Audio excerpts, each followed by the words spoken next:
Bayangkan, satu demi satu dokumen lama dari Argentina mula tular. Bermula dengan sijil lahir Datuk Facundo Garcés, kemudian sijil nenek Imanol Machuca, dan akhirnya kontrak Gabriel Palmero sendiri ditamatkan. Nama, tarikh lahir, alamat, malah sijil perkahwinan. Semuanya dibongkar. Seolah-olah mahu membuktikan Harimau Malaya dibina atas asas yang rapuh.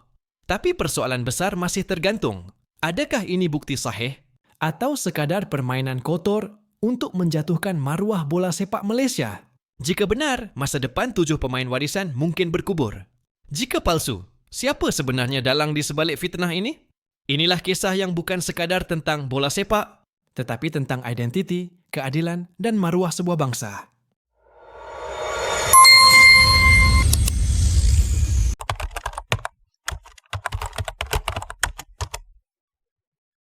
Bayangkan, sebuah dokumen lama, berdebu, kononnya diambil dari arsip negara Argentina, tiba-tiba muncul di media sosial. Dokumen itu bukan sebarang kertas lusuh. Ia didakwa sebagai sijil lahir Datuk kepada pemain pertahanan Harimau Malaya, Facundo Garcés. Sekelip mata, nama Garcés yang sebelum ini dipuja sebagai benteng kental Malaysia, kini menjadi bahan perdebatan hangat. Portal berita Argentina, Capital de Noticias, mendakwa mereka berjaya mendapatkan salinan sijil lahir tersebut. Menurut laporan mereka, dokumen itu jelas menyatakan bahawa moyang dan Datuk Garcés adalah warga Argentina tulen.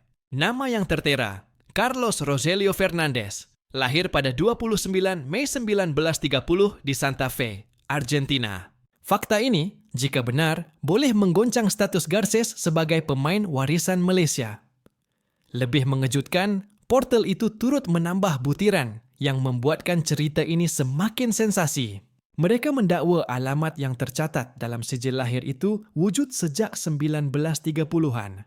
Kononnya, pada era tersebut, kawasan utara Salvador del Carril di Santa Fe belum lagi mempunyai nama jalan rasmi. Ya, sebaliknya, kawasan itu hanya dikenali dengan nombor. Namun, alamat yang tertera dalam dokumen Garcés sudah menggunakan nama jalan moden. Persoalannya, bagaimana sebuah sijil lahir dari tahun 1930 boleh memaparkan alamat yang belum wujud pada zamannya? Disinilah bermulanya misteri. Adakah dokumen itu benar-benar asli atau sekadar salinan yang telah diubah suai? Jika benar ia sahih, maka Garcés hanyalah cucu kepada seorang warga Argentina tanpa sebarang kaitan sah dengan Malaysia. Tetapi jika palsu, maka ini adalah satu bentuk serangan terancang untuk menjatuhkan reputasi Harimau Malaya di pentas antarabangsa. Bayangkan impaknya. Seorang pemain yang baru sahaja mengangkat nama Malaysia di gelanggang Asia, tiba-tiba dipersoalkan asal-usulnya. Penonton bola sepak tempatan berbelah bahagi. Ada yang percaya ini hanyalah propaganda media asing untuk melemahkan semangat Harimau Malaya. Ada pula yang mula ragu-ragu, bertanya, benarkah Garcés layak memakai jersey kebangsaan kita? Namun, sehingga kini, tiada pengesahan rasmi sama ada sijil lahir itu benar-benar milik Datuk Garcés. FMM masih membisu. Pihak berkuasa Argentina juga tidak mengeluarkan kenyataan. Yang ada hanyalah sekeping dokumen yang tular, disebarkan tanpa henti, mencetuskan ribuan komen, spekulasi, dan teori konspirasi. Inilah permainan psikologi dalam dunia bola sepak moden. Ia bukan lagi sekadar tentang 90 menit di padang, tetapi juga tentang perang maklumat, manipulasi media, dan percaturan undang-undang. Satu dokumen boleh jadi senjata, satu laporan boleh jadi peluru, dan satu persoalan boleh menggoncang keyakinan seluruh negara. Persoalannya sekarang, jika dokumen ini benar, apakah nasib Facundo Garcés? Adakah beliau akan digugurkan daripada skuad kebangsaan? Adakah kemenangan Malaysia sebelum ini akan dipertikaikan?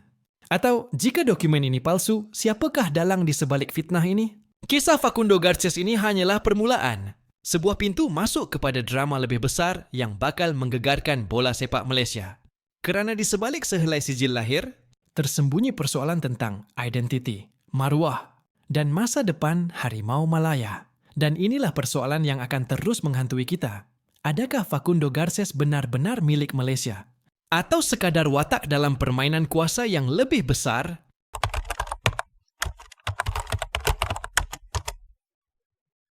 Kali ini, nama yang disebut bukan lagi Garcés, tetapi Imanol Machuca, seorang lagi pemain warisan Harimau Malaya yang kini berada di tengah badai. Segalanya bermula apabila portal Argentina, Capital de Noticias, sekali lagi membuat hantaran di laman X. Mereka mendakwa berjaya mendapatkan akses eksklusif kepada dokumen yang kononnya milik nenek kepada Imanol Machuca, seorang wanita bernama Concepcion Agueda Alanis. Dan seperti yang dijangka, dokumen itu segera menjadi tular, mencetuskan ribuan komen, perdebatan, dan teori konspirasi baharu. Menurut laporan tersebut, dokumen berkenaan jelas menyatakan bahawa Concepcion Agueda bukan berasal dari Malaysia. Sebaliknya dilahirkan di bandar kecil Roldan, Argentina. Lebih mengejutkan, portal itu turut menularkan sijil perkahwinan Concepcion dengan seorang lelaki bernama Jorge Luis Saracho, yang juga warga negara Argentina. Perkahwinan itu, kata mereka, berlangsung di Roldan, jauh sekali daripada tanah kelahiran, yang didakwa Malaysia hantar kepada FIFA, iaitu Pulau Pinang. Di sinilah timbul persoalan besar. Jika benar nenek Machuca lahir dan berkahwin di Argentina, bagaimana mungkin beliau mempunyai kaitan dengan Malaysia? Bagaimana pula dokumen rasmi yang dihantar oleh Malaysia kepada FIFA boleh menyatakan sebaliknya? Adakah berlaku kesilapan teknikal atau ini adalah bukti bahawa ada pihak yang cuba memalsukan asal-usul demi memastikan Machuca layak menyarung jersey Harimau Malaya? Lebih memburukkan keadaan, ini bukan kali pertama Capital de Noticias menyiarkan dokumen yang menggoncang bola sepak Malaysia. Sebelum ini, mereka sudah pun menularkan sijil lahir yang didakwa milik Datuk Facundo Garces.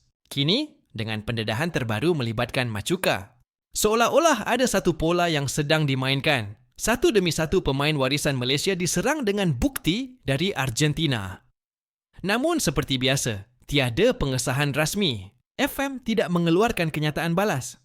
Pihak berkuasa Argentina juga tidak menafikan atau mengesahkan kesahihan dokumen tersebut. Yang ada hanyalah sekeping sijil lahir, sekeping sijil perkahwinan, dan ribuan persoalan yang terus menghantui peminat bola sepak tanah air. Inilah hakikat bola sepak moden. Pertarungan tidak lagi hanya berlaku di padang, tetapi juga di ruang digital, di meja mahkamah, dan di arsip dokumen berusia puluhan tahun. Satu sijil lahir boleh jadi senjata. Satu sijil perkahwinan boleh jadi peluru. Dan satu laporan media boleh jadi letupan yang menggoncang seluruh negara. Jika dokumen ini benar, apakah masa depan Imanol Machuca bersama Malaysia? Dan jika palsu, siapakah dalang yang mahu melihat Harimau Malaya jatuh tersungkur sebelum sempat bangkit?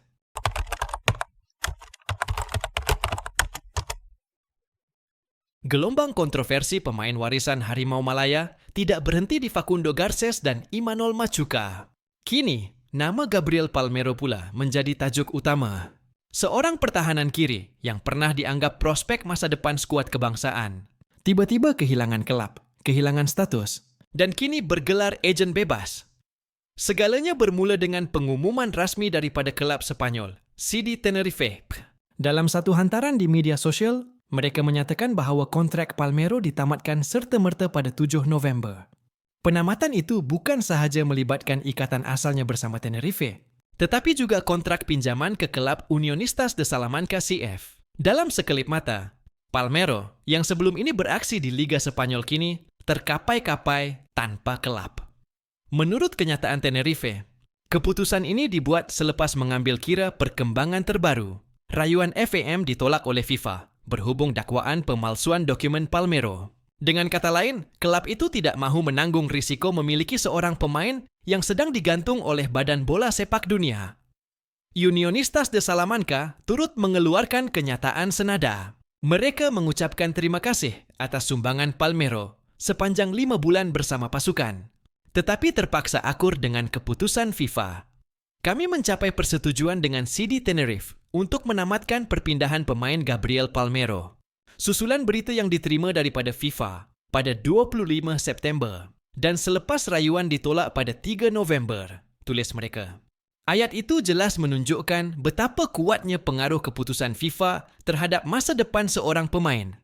FAM pula berdepan tekanan luar biasa. Selepas rayuan ditolak, mereka kini difahamkan sedang membawa kes ini ke Court of Arbitration for Sport, CAS. Namun, proses di KAS bukanlah sesuatu yang mudah. Ia memerlukan masa, bukti kukuh, dan hujah undang-undang yang mampu menangkis dakwaan FIFA. Sehingga keputusan KAS diumumkan, hukuman FIFA kekal dan Malaysia terus menanggung malu di mata dunia. Namun, di sebalik semua ini, persoalan besar masih tergantung. Adakah Palmero benar-benar bersalah atau sekadar mangsa permainan politik bola sepak antara bangsa? Jika CAS membuktikan dokumen Malaysia sahih, Palmero mungkin mendapat peluang kedua. Tetapi jika CAS mengekalkan keputusan FIFA, maka kerjaya beliau mungkin berkubur sebelum sempat berkembang. Kerana dalam dunia bola sepak moden, satu tanda tangan di atas dokumen boleh menentukan sama ada seorang pemain menjadi wira atau sekadar nama yang hilang di telan sejarah. Kalah menang selamanya Harimau Malaya.